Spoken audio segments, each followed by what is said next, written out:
गद्दारांना 50 खोके आणि लाडक्या बहिणींना केवळ 1,500 रुपये। उद्धव ठाकरे यांनी हा खुचक सवाल केला। लाडकी बहीण योजनेवरून उद्धव ठाकरे यांनी सरकारवर टीका केली आहे। तर सोन्याचा चमचा घेऊन जन्मलेल्यांना 1,500 ची किंमत कळणार नाही। उद्धव ठाकरेंनी केलेल्या टीकेवर देवेंद्र फडणवीसांनी पलटवार केला।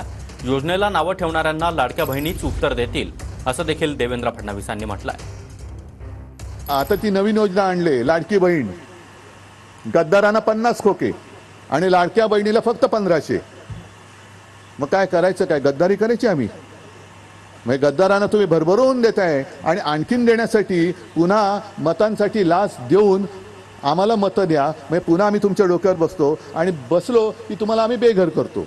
आता हे लोक आम्हाला विचारतात 1500 रुपयात काय होणार? सोन्याचा चमचा तोंडामध्ये घेऊन जे पैदा झाले त्यांना 1500 रुपयाची किंमत समजू शकत नाही। अरे तुम्ही तर कालपर्यंत काहीच दिलं नाही आणि आता आम्ही देतो, तर त्याला नावं ठेवायला हे लोक निघाले। याला उत्तर आमच्या लाडक्या बहिणीच देतील।